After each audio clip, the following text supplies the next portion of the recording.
Oke, selamat sejahtera kamu semua karena sudah sudi berada di sini dan mengadakan perbincangan Alkitab bersama-sama. Selamat sejahtera. Sebelum kita memulakan perbincangan kita, adalah baiknya kalau kita berdoa terlebih dahulu dan saya akan pimpin. Mari kita berdoa. Ya Tuhan, Bapa kami yang di sorga, terpuji ya Tuhan namamu di bumi ini seperti di sorga. Pada saat ini ya Bapa, kami memohon Roh Kudus beserta dengan kami, sering kami mengadakan perbincangan Alkitab bersama. Kami serahkan doa ini di dalam nama Tuhan Yesus Juru Selamat kami semua. Amin. Amin. Oke. Perbincangan kita pada hari ini tajuknya adalah kesempurnaan di mata Yesus. Kesempurnaan di mata Yesus. Nah, kalau kita melihat tajuk ini, dasar perkataan kesempurnaan itu sendiri adalah sempurna.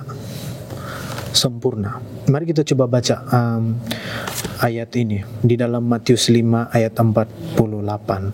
Matius 5 ayat 48 dia berkata, "Karena itu haruslah kamu sempurna, sama seperti Bapamu yang di syurga adalah sempurna." Dan kita boleh lihat di sana perkataan sempurna itu digunakan di dalam Matius 5 ayat 48.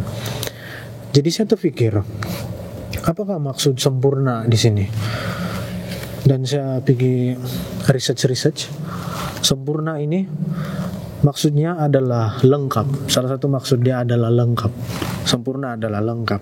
Kalau sempurna itu adalah satu pekerjaan, maksudnya pekerjaan itu, kalau dia bilang pekerjaan itu sempurna, maksudnya pekerjaan itu selesai dengan sebaik-baiknya, ataupun pekerjaan itu teratur dan sangat baik, begitu.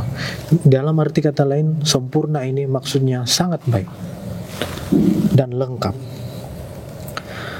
Jadi bila Yesus mengatakan, "Karena itu haruslah kamu sempurna, sama seperti Bapa kamu di syurga adalah sempurna." Apakah maksud Yesus di sini?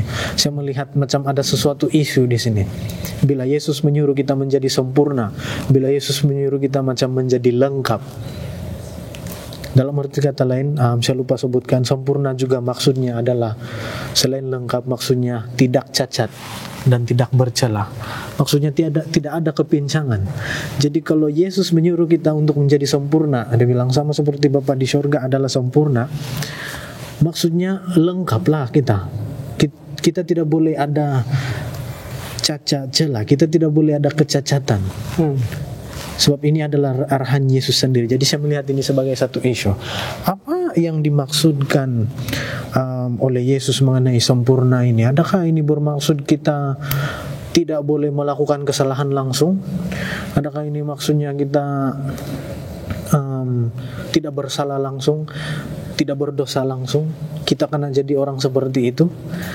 Jadi ini soalan yang timbul lah daripada melihat perkataan ini sendiri. Jadi inilah yang kita akan kupas. Inilah objektif perbincangan kita. Kita ingin mengetahui apakah arti kesempurnaan ini di mata Yesus itu sendiri. Sebab ayat ini Yesus sendiri yang mengatakannya.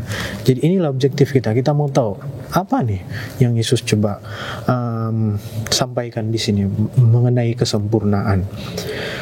Jadi saya rasa ada lebih baik kalau kita melihat konteks Matius 5 ayat 48 ini sendiri.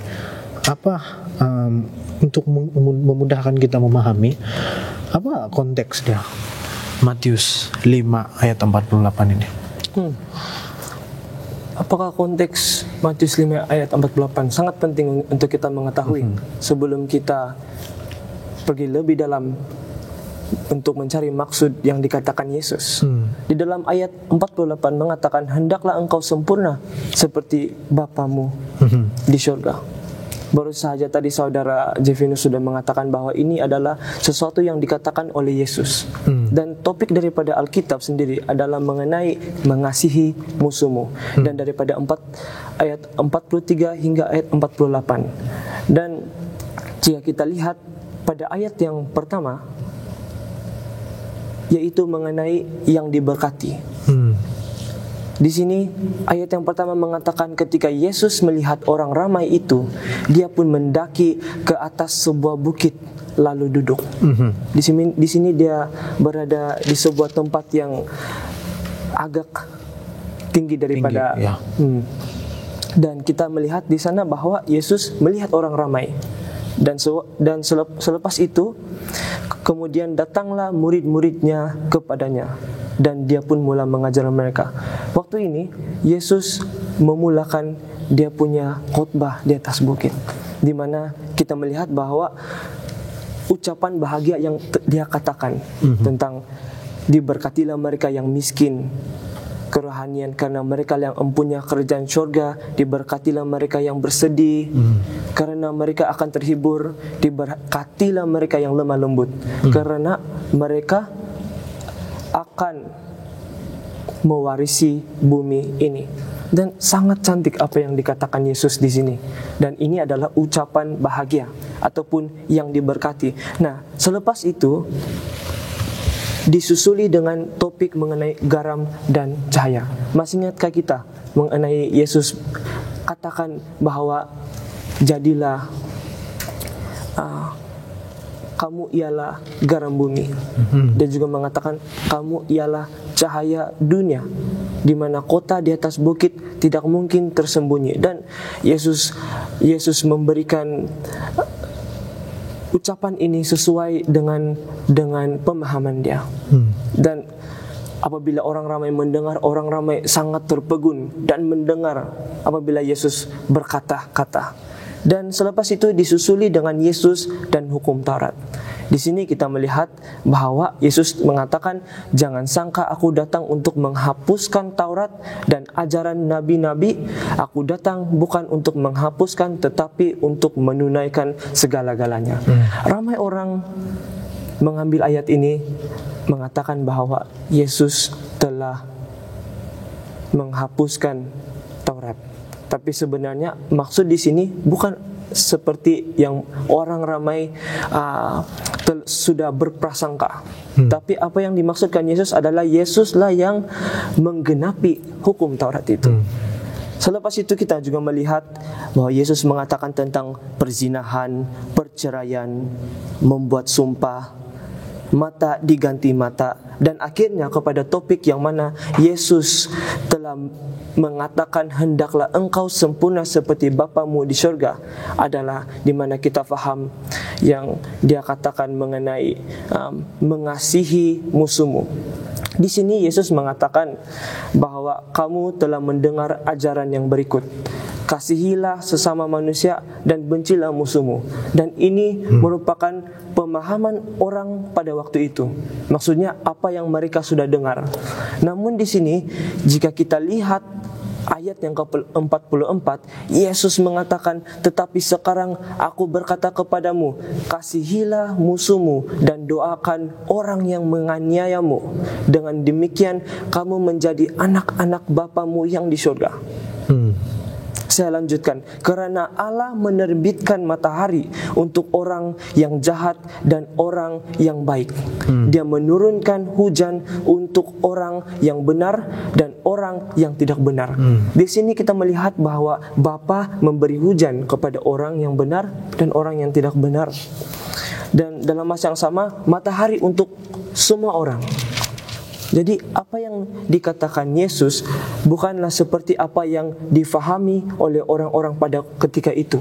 Karena orang memahami bahwa engkau berbuat baik kepada orang yang engkau sayang, tapi kepada musuhmu engkau benci. Orang pada waktu itu memahami kata-kata ini. Dan Yesus ingin memperbetulkan persepsi mereka ataupun pemahaman mereka. Dan pada ayat yang ke-47 Yesus mengatakan, jika kamu hanya beramah mesra dengan saudara-saudara selingkungan, apakah kelebihanmu daripada orang lain? Orang yang tidak mengenal Allah pun berbuat demikian. Jadi inilah konteksnya, di mana Yesus ingin memperbetulkan persepsi prasangka orang-orang ketika itu, di mana mereka telah memahami benda yang bagi Yesus itu adalah tidak benar. Saya mau tambah sedikit. Kamu punya konteks tadi. Kamu sudah menyebut semua daripada ayat yang pertama hingga ayat yang menyebut mengenai ayat yang kita baca sebentar tadi. Tapi kita juga melihat bahwa Matius 5 ini juga di dalam satu khotbah yang sangat panjang, daripada ayat pasal yang kelima hingga pasal yang ketujuh, dan yang kita panggil sebagai khotbah di atas bukit. Nah, di sini Yesus memberikan satu bayangan ataupun satu gambaran bagaimana sebenarnya kerajaan Allah ini, kerajaan surga. Dalam buku Matius kamu tidak menemui kerajaan Allah, kamu menemui kerajaan Tuhan. Kerajaan surga. Tapi maksudnya sama saja. Jadi apabila kita melihat ini di dalam satu konteks yang keseluruhan kerajaan surga dalam buku Matius, dan dalam konteks 3 pasal ini berkenaan khotbah di atas bukit menyatakan bahwa beginilah kerajaan surga ini, beginilah kerajaan Tuhan. Dan bagi kamu yang menjadi warga negara kerajaan ini, beginilah hendaknya kamu menjadi. Jadi salah satunya itu yang disebut di sini mengasihi musuh, dan kita akan kupas lebih lanjut mengenai kesempurnaan itu nanti. Dan di sana konteks yang perlu kita lihat juga.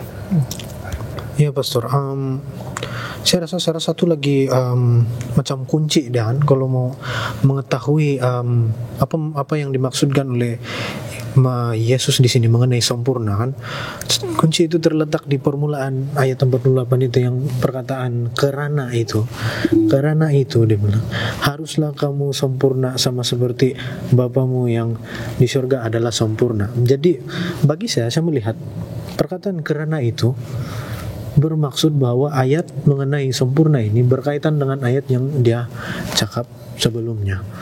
Dan kalau kita lihat di ayat yang Matius 5 ayat 47, saya baca di sini, dan apabila kamu hanya memberi salam kepada saudara-saudaramu saja, apakah lebihnya daripada perbuatan yang orang lain? Bukankah orang yang tidak mengenal Allah pun berbuat sedemikian?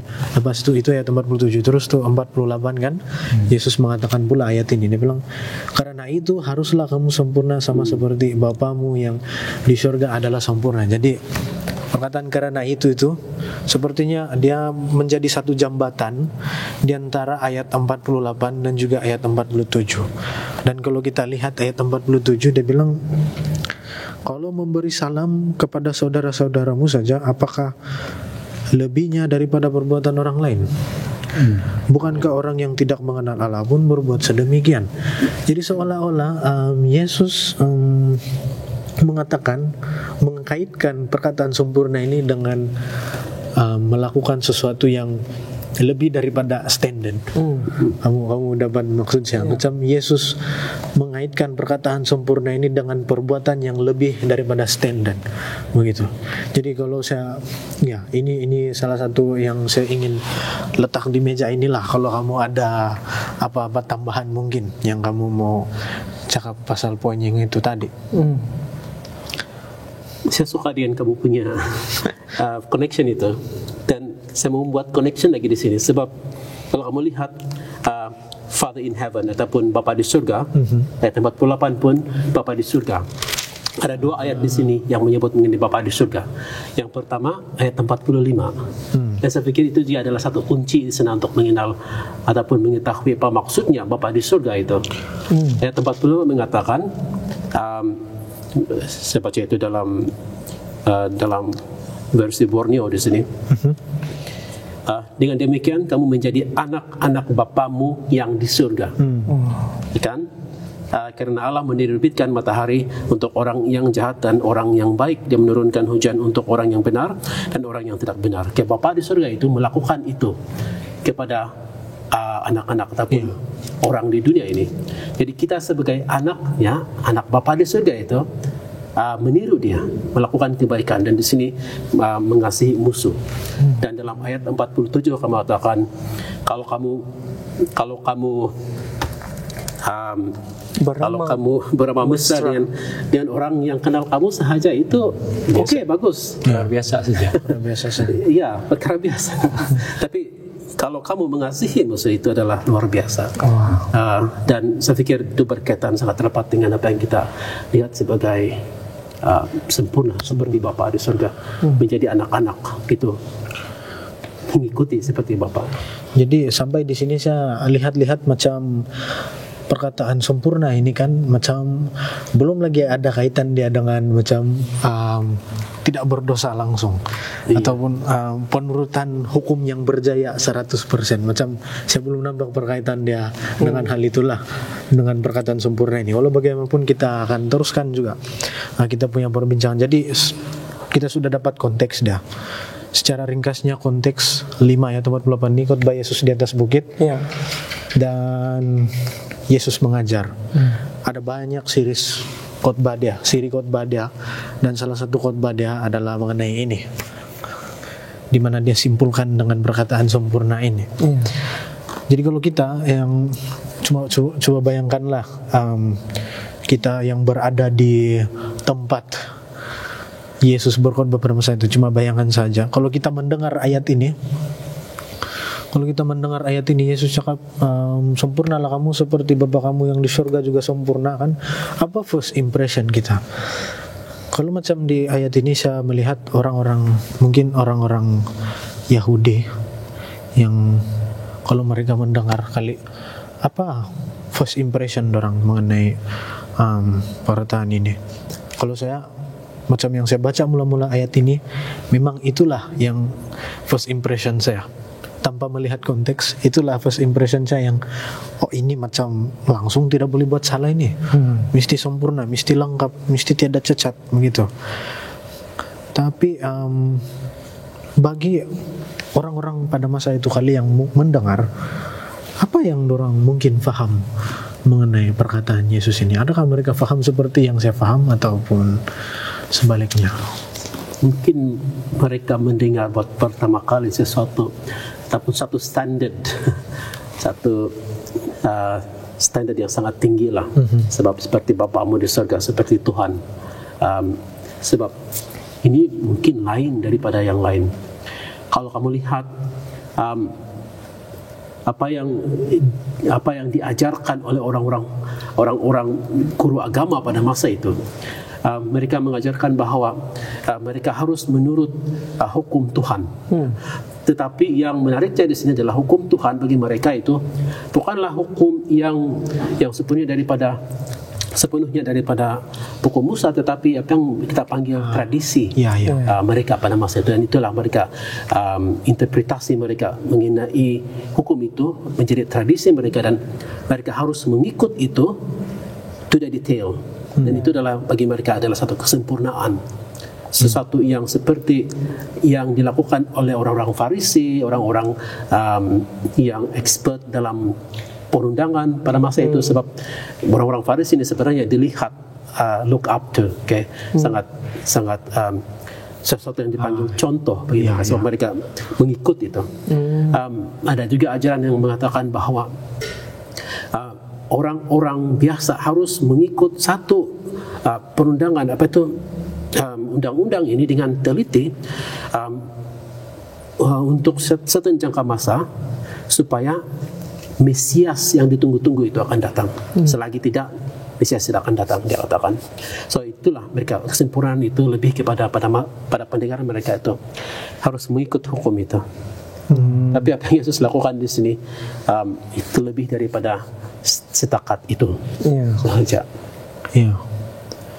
Dan saya juga melihat kalau macam orang Farisi itu hukum, tentunya hukum Sabat, macam ada anak-anak hukum lagi untuk hukum Sabat itu. Supaya hukum Sabat itu terpelihara, ada sab kecil hukum itu, supaya hukum Sabat itu saja yang terpelihara. Jadi saya percaya memang macam ada persamaan lah. Perspektif pertama saya mungkin dengan perspektif mereka pada masa itu. Jadi ada satu keperluan lah untuk memahami apa yang Yesus katakan ini dengan sangat meluas dan sangat lengkap lah begitu, menyeluruh maksud saya, sangat menyeluruh. Jadi ya, terima kasih Pastor Jarad untuk itu. Bagaimana dengan perjanjian lama? Adakah perjanjian lama mengatakan sesuatu mengenai sempurna? Adakah, Bila saya lihat di perjanjian lama, kita melihat bahwa ada ayat-ayat yang mana mengatakan seseorang itu sempurna. Di mana tokoh-tokoh di Alkitab yang kita akan lihat, yang kita lihat di perjanjian lama dikatakan sebagai sempurna. Contohnya di dalam ayat salah satu ayat di 1 Raja-Raja 15 mengenai Raja Asa. Dan juga selepas itu saya juga melihat apabila kita berbalik kepada Kejadian, di mana dalam Kejadian 6 ayat 9, di mana ayat ini mengatakan, inilah riwayat Nuh dalam kalangan yang sezaman dengannya. Nuh seorang yang benar, dia katakan di ayat ini, dan tidak bercelah. Dia hidup akrab dengan Allah. Penggunaan sempurna di sini dia katakan seperti Nuh, di mana dia berbeza daripada orang sekeliling dia. Sebab waktu itu kita tahu bahwa dosa berleluasa, dan dosa di mana Tuhan yang pengasih, penyayang dan maha penyabar di sana pun hilang rasa untuk bertahan daripada dosa yang berleluasa itu, dan di mana dia terpaksa menurunkan air bah, dan sangat keji lah waktu itu yang saya lihat. Nah, di perjanjian lama juga adalah bahayanya kalau kita salah faham ataupun salah tafsir mengenai apa yang Alkitab ajarkan mengenai sempurna. Kadang-kadang orang-orang boleh terfikir yang saya boleh mencapai kesempurnaan ini di kehidupan saya suatu hari nanti. Dan itu Tidak melakukan dosa langsung. tidak melakukan dosa langsung. Tidak melakukan dosa langsung. Dan untuk kita, apabila kita salah faham, ini adalah suatu perkara yang sangat bahaya. Dan sebenarnya daripada ayat yang kita telah baca tadi, sebenarnya Alkitab ataupun penulis Alkitab bukanlah ataupun tidaklah ingin mengatakan bahwa mereka adalah orang-orang yang tidak berdosa langsung, ataupun mereka adalah orang-orang yang sinless creation. Tidak. Tapi apa yang dikatakan oleh Alkitab mengenai tokoh-tokoh yang mana dikatakan sempurna adalah mengenai spiritual maturity, di mana apabila mereka mengetahui bahwa Tuhan itu ada, dan mereka mengetahui bahwa dosa itu sesuatu yang seharusnya tidak dilakukan. Mereka memahami konsep dosa dan mereka ingin dipimpin oleh Tuhan. Disitulah di mana mereka akan terus bertumbuh kepada satu tahap kerohanian yang tinggi, dan kalau dalam bahasa Inggris dia katakan full grown spirituality. Ya, saya rasa sangat menarik tadi mengenai kematangan iman. Kematangan iman sepertinya perkataan sempurna ataupun keadaan yang sempurna seperti Nuh dan juga Raja Asa seperti yang kamu sebutkan tadi, dia dikaitkan dengan kematangan iman.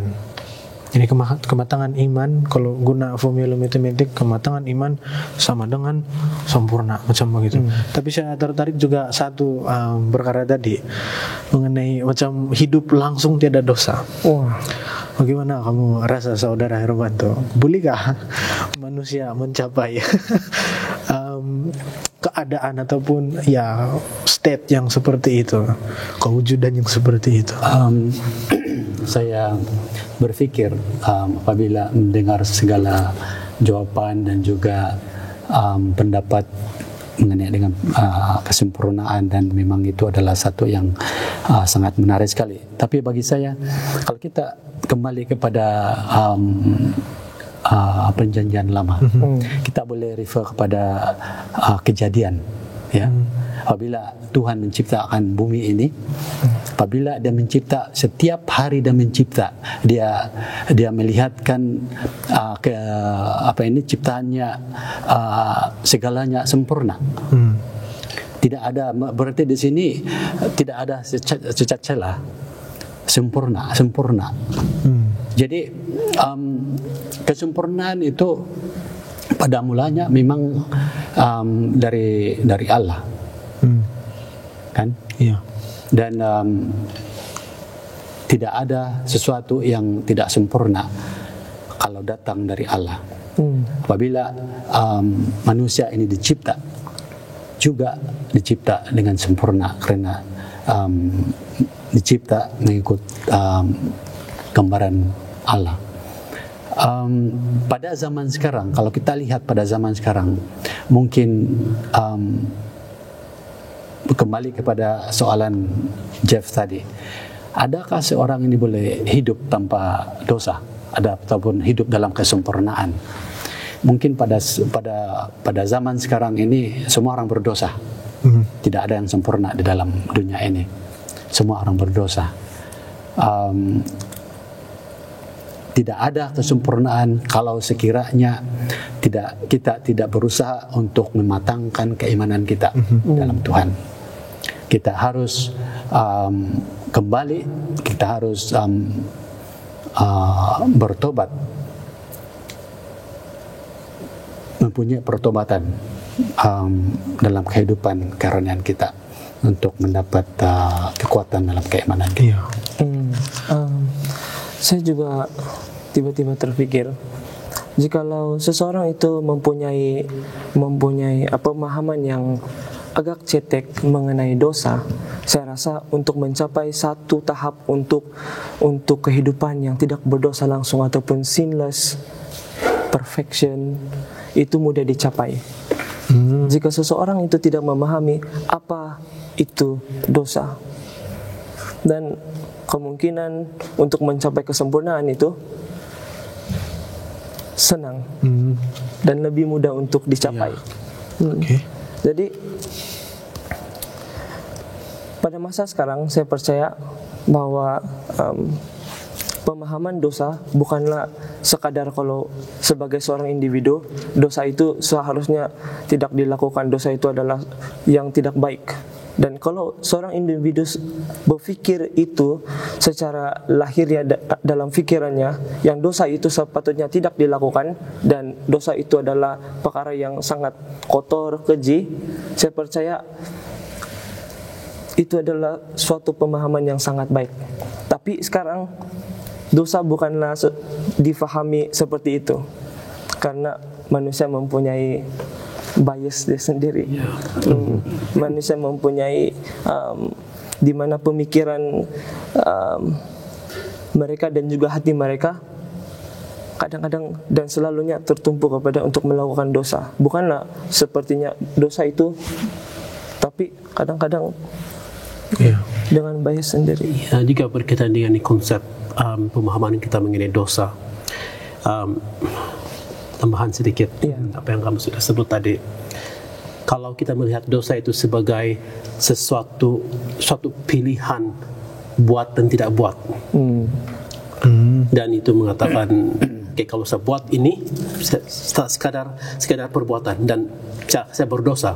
Kalau saya mempunyai will power yang kuat dan memilih untuk tidak melakukannya, maka saya tidak berdosa.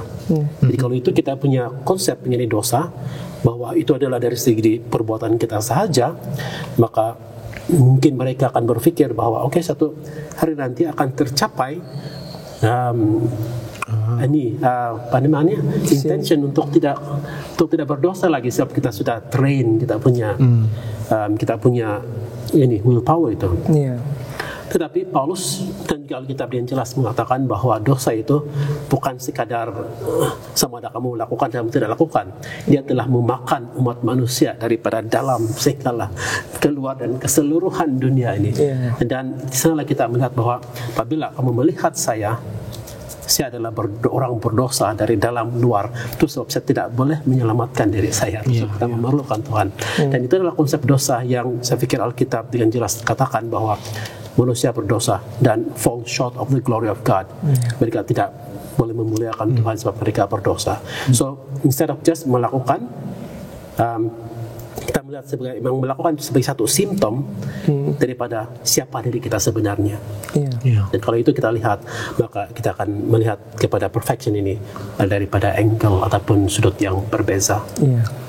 Ya, Pak Sujarat, satu poin sebentar tadi yang mengenai kalau kita kalau since kita disebabkan kita tidak dapat menyelamatkan diri kita sendiri, maksudnya ada dosa di dalam kita. Bila ada dosa, maksudnya tidak sempurna lah, sebab sempurna kan maksudnya lengkap, tidak kecacatan, tidak kesalahan. Tapi dosa ini adalah kesalahan, perlanggaran. Jadi tidak ada manusia, seperti yang kita sudah bincangkan kan, tidak ada manusia yang boleh mencapai satu tahap di mana sepertinya dia tidak memerlukan lagi pengampunan, sebab dia sudah sempurna. Saya rasa itu sangat mungkin mustahil. Seperti yang pada mulanya, ya mungkin pada sekarang ini tidak ada manusia tidak boleh mencapai keadaan seperti sedia kala pada mulanya, seperti yang Kejadian katakan. Yang kejatuhan dalam Kejadian 3 itu memberikan kita gambaran awal mengenai bagaimana manusia berperlakuan selepas mereka jatuh, sejurus selepas mereka jatuh ke dosa. Iya, Pastor.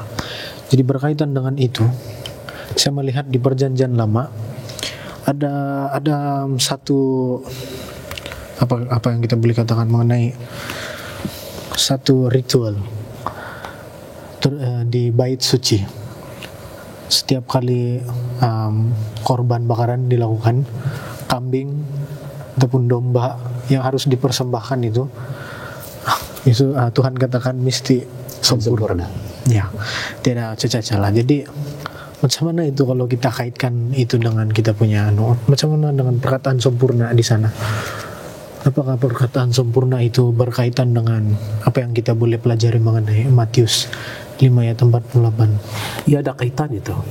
Sebab kalau kita lihat bagaimana kesempurnaan ataupun yang kita panggil tamim dalam bahasa Ibrani lah, ataupun yang tidak ada cacat celah, dan itulah binatang yang mereka gunakan untuk menjadikan sebagai korban sembelihan ataupun korban penebus dosa dan sebagainya.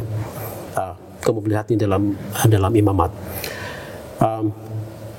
Begitulah tahap kesempurnaan yang ada. Tetapi masalahnya manusia tidak boleh. Manusia tidak boleh. Itu sebab kita memerlukan mediator yang melakukan itu. Dan dalam zaman Musa dahulu itu adalah imam yang menjadi mediator dia. Pada masa kita pada hari ini, kesempurnaan itu diperlukan. Holy people of God, jadilah suci seperti mana aku adalah Tuhan Allahmu adalah suci, Tuhan katakan kan dalam buku Musa. Tetapi itu pun juga untuk kita pada hari ini. Masalahnya kita tidak boleh, kita tidak sempurna. Itu sebab anak domba Allah itu adalah Yesus. Kesempurnaan dalam Yesus. Dia telah digoda seperti kita, tetapi dia tidak berdosa. Itu sebab kita memerlukan dia satu-satunya. Kesempurnaan dialah yang akan dipakaikan kepada kita menjadi kebenaran bagi kita. Itu sebab kita menjadi yang kita panggil menjadi orang kudus di hadapan Tuhan. Walaupun kita masih berdosa, tetapi kita sudah menjadi orang kudus di hadapan Tuhan sebab jubah kebenaran Yesus itu. Sebab dia telah melakukan kesempurnaan, dan oleh sebab dialah kita menjadi sempurna. Bukan tidak berhenti di situ saja. Kita melalui proses pertumbuhan yang kita panggil biasanya dalam theological word itu sanctification. Tapi itu adalah basically bertumbuh dalam kematangan kita. Iya. Jadi ya terlalu banyak poin sudah yang kita kupas mengenai kesempurnaan yang kita boleh lihat di konteks Matius dan juga di Perjanjian Lama.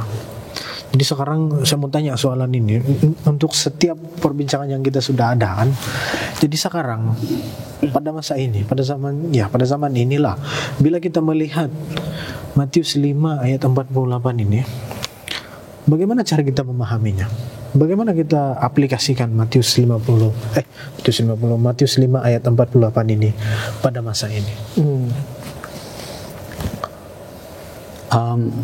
Kalau kita lihat imbas sekali balik konteks yang terdapat di dalam yang kita sudah bincang tadi. Di sini adalah satu memperlihatkan kita bagaimana pentingnya kesempurnaan, bagaimana kita melakukan ataupun membangunkan karakter kita, karakter kesempurnaan tersebut. Sepertinya apabila kita dalam rumah, ya, saya sebagai orang bapak, saya mempunyai anak, saya mau anak-anak tersebut melakukan yang terbaik, mengikut apa yang saya suruh mereka lakukan. Ya. Jadi saya juga mau mereka melakukan kesempurnaan di dalam kehidupan mereka. Tapi kadang-kadang budak-budak ini kan mereka tidak melakukan apa yang kamu mau mereka lakukan. Dan bagi saya apabila saya melihatnya itu sangat sakit sekali. Dan memarahi seorang anak itu adalah satu perkara yang sangat menyakitkan, walaupun kita apa yang kita mau dari orang adalah mereka melakukan yang terbaik. Dan ini juga menjadi satu contoh bagi kita bagaimana Tuhan itu mau umat-umatnya menjadi seperti dalam keluarga, dalam budak tersebut. Kita sebagai anak kepada Tuhan mau kita untuk melakukan terbaik, untuk build character, a good character according to apa yang Tuhan katakan. Jadi bagi saya aplikasinya di sini adalah kita harus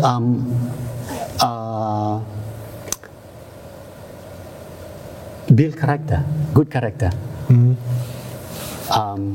In the eyes, dalam mata Tuhan. Iya. Saya suka itu ilustrasi Hermanto. Bila anak itu semakin membesar, dan Hermanto dia sangat berpengalaman ini, sudah semakin membesar, contohnya macam Neto lah. Masa dia masih kecil kan, ada hal-hal tertentu yang dia masih belum boleh buat, tetapi sekarang dia sudah belasan tahun.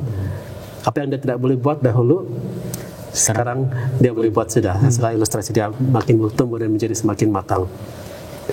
Sama juga dengan apa yang disebut di sini. Dia katakan, you may be children of your father. Kamu adalah anak-anak Bapamu di surga. Bertumbuh. Saya sangat setuju juga dengan yang mengenai melakukan yang terbaik gitu. Melakukan yang terbaik yang kita ada. Saya sangat suka poin itu. Mungkin saya akan elaborate itu nanti. Bagaimana pula dengan kamu, saudara Ekswarti? Ya, bila saya melihat apa yang dikatakan sempurna ini di Matius 5 ayat 48 sebagai kita punya aplikasi, bagi saya kehidupan kita bukanlah kehidupan yang sempurna, dan tidak ada kesempurnaan di dalam manusia. Dan dalam kemanusiaan tidak ada kesempurnaan, tetapi yang kita boleh lihat sebagai sempurna adalah di dalam Kristus sendiri. Karena Kristus adalah kesempurnaan. Dan bagaimana untuk kita menjadi Kristen yang sempurna adalah untuk mengikut apa yang Yesus telah lakukan. Maksudnya apa yang Dia sudah arahkan kepada kita, lebih kepada apa yang Dia sudah katakan untuk kita lakukan, kita lakukan. Seperti apa yang Dia katakan di mana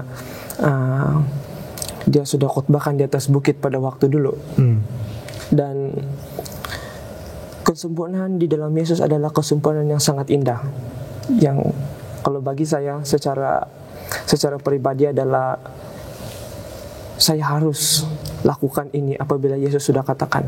Sebab ini adalah satu respon yang mana kita sebagai manusia kepada Tuhan yang sudah begitu baik kepada kita, sebagai yang dikatakan tadi, apabila domba itu domba yang tidak bercacat celah, yang tidak mempunyai sesuatu yang kalau kita lihat pada waktu ini sesuatu yang tidak baik. Dan Dia adalah Yesus Kristus yang mana sudah mati bagi kita.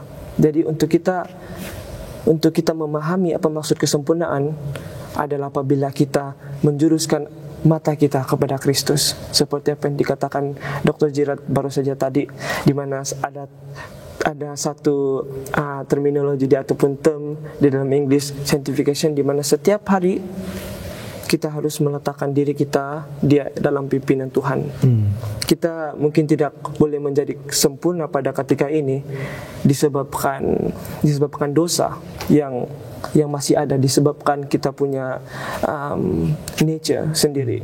Tetapi kita percaya bahwa Yesus itu sempurna, dan dalam Yesus kita mempunyai pengharapan untuk kita terus ikut apa yang Dia katakan, lakukan, dan mahu kita untuk buat. Iya. Sebagai tambahan untuk semua poin yang kamu katakan tadi, saya melihat bahwa kesempurnaan daripada ayat 48 itu sendiri, kesempurnaan saya boleh lihat sebagai mengikuti standar yang Tuhan sudah letakkan di sana, seperti yang Yesus katakan.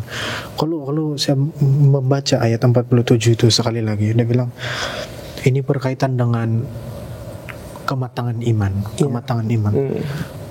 Kalau kita lihat ayat 47 sekali lagi, Tuhan Dia bilang, dan apabila kamu hanya memberi salam kepada saudara-saudaramu saja, apakah lebihnya daripada perbuatan orang lain?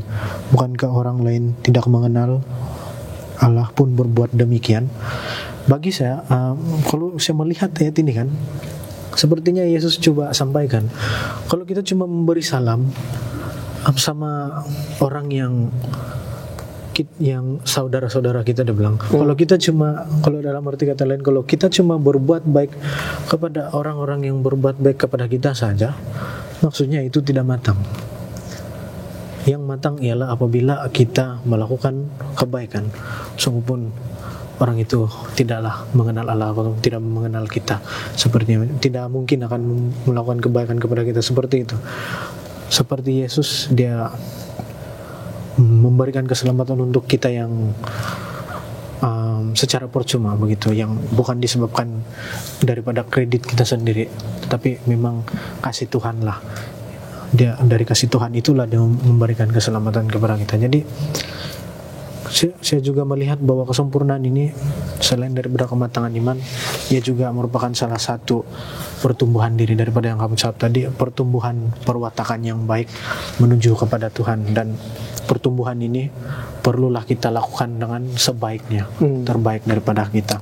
Betul. Kesempurnaan bukanlah terletak di dalam diri kita. Kesempurnaan hanya terletak di dalam Yesus, seperti mana Pastor Gerard katakan tadi, dan kesempurnaan Yesus itulah yang diberikan kepada kita. Bukan kita yang sempurna, tapi kesempurnaan Yesus itu sendiri. Jadi saya sangat bersyukur dengan perbincangan ini. Saya merasa sangat diberkati. Saya percaya kamu juga diberkati dengan perbincangan kita pada hari ini. Dan ya, untuk penutup, saya minta Saudara Hermanto untuk memimpin kita dalam doa. Mari kita berdoa. Yalah Bapa kami dalam kerajaan surga, sekali lagi kami mengucap syukur karena Engkau telah memberi kami masa bersama pada saat ini untuk berbincang bersama, mengupas perkataan kesempurnaan tersebut dalam Alkitab yang terdapat dalam Matius 5 ayat 48. Dan kami percaya bahwa apa saja yang kita perbincangkan semuanya itu menjadi pelajaran dan pengajaran kepada kami dan dapat memperkuatkan keimanan kami sementara kami menunggu kedatangan-Mu yang kedua kali. Pada saat ini kami sangat berterima kasih karena Roh Kudus-Mu telah bekerja di dalam hati dan pikiran kami sehingga kami dapat memuliakan nama-Mu melalui perbincangan tersebut. Dalam nama Tuhan Yesus kami sudah berdoa. Amin. Amin. Amen. Thank you. Thank you.